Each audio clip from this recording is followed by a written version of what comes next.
Hai, Assalamualaikum warahmatullahi wabarakatuh. Aku Intan Lestari dengan NIM 2214010089 dari kelas PIC. Selamat menyaksikan. Bismillahirrahmanirrahim. Assalamualaikum warahmatullahi wabarakatuh. Nah, baik, sebelum kita memulai pembelajaran hari ini, mari kita sama-sama berdoa dengan membacakan ta'awuz, Al-Fatihah, doa mau belajar, dan salawat Nabi.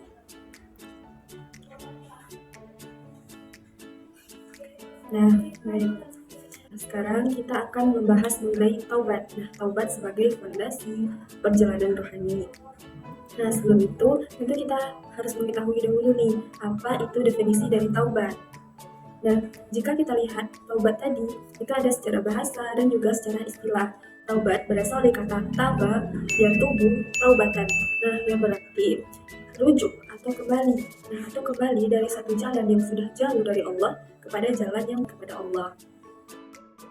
Kita lihat bagaimana definisi taubat secara istilah, yaitu istilah syariat mengatakan bahwa taubat adalah menyesali semua perbuatan dosa yang sudah kita lakukan dengan bersungguh-sungguh, dan kita berjanji tidak akan mengulangi dosa yang sama untuk masa yang akan datang gitu. Nah, jadi bagaimana taubat tadi berarti upaya kita bersungguh-sungguh tidak akan mengulangi dosa yang sama gitu. Selanjutnya kita masuk kepada syarat-syarat taubat. Nah, di sini ada 4 syarat-syarat dari taubat, di mana yang pertama yaitu menyesali semua perbuatan dosa yang telah berlalu. Bagaimana upaya sadar kita bahwa kita telah melakukan dosa dan kita menyesalinya. Nah, lalu yang kedua ada yaitu berjanji tidak akan mengulangi dosa yang sama. Ketika kita tadi sudah menyesali, lalu kita berjanji tidak akan mengulangi dosa itu lagi. Nah, lalu ada yang ketiga yaitu memohon ampun kepada Allah. Nah, di sini kita memohon ampun kepada Allah atas dosa-dosa yang sudah kita lakukan, dan yang terakhir yaitu melakukan salat sunnah taubat. Nah, tentu segala sesuatu tadi ketika kita berniat di dalam hati itu tidak cukup hanya dengan ucapan saja ataupun niat saja gitu, dan itu harus dibuktikan dengan perbuatan. Nah, jadi di sini ketika kita sudah menyesali, lalu kita berjanji tidak akan melakukan dosa yang sama, lalu kita mohon ampun kepada Allah. Nah, inilah bentuk dari buktinya tadi, yaitu kita dengan melaksanakan salat sunnah taubat, lalu setelahnya kita berjanji tidak akan melakukan dosa lagi. Nah, selanjutnya kita lihat bagaimana kedudukan taubat dalam Al-Quran. Nah, ternyata Allah menerangkan nih di dalam firman-Nya pada Quran surah At-Tahrim ayat 8. Nah, di mana di sini Allah menyeru kepada orang-orang yang beriman. Nah, kita sama-sama dengarkan bunyi ayatnya. A'udzu billahi minasyaitonir rajim. Bismillahirrahmanirrahim. Ya ayyuhalladzina amanu tubu ilallahi taubatan nasuha. Nah, di mana artinya yaitu ya ayyuhalladzina amanu. Nah, Allah di sini menyeru kepada orang-orang yang beriman. Wahai orang-orang yang beriman, bertobatlah kepada Allah dengan semurni-murninya taubat. Nah, lalu Allah juga mengatakan nih dalam firman-Nya pada Quran surah Al-Baqarah ayat 222, di mana bunyi potongan ayatnya, Bismillahirrahmanirrahim. Innallaha yuhibbut tawwabin wa yuhibbul mutatahhirin.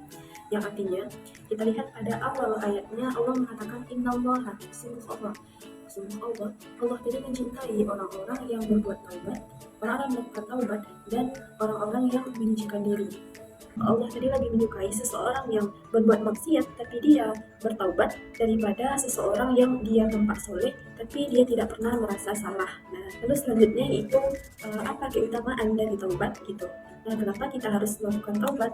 Nah, jadi di sini yang pertama ini ada 3 dari keutamaan taubat. Nah, di mana yang pertama yaitu menghapuskan semua dosa yang telah berlalu. Nah, ini di sini ketika seseorang tadi itu melakukan taubat, maka baiknya Allah tadi itu Allah menghapuskan semua dosa-dosa yang telah dia lakukan gitu.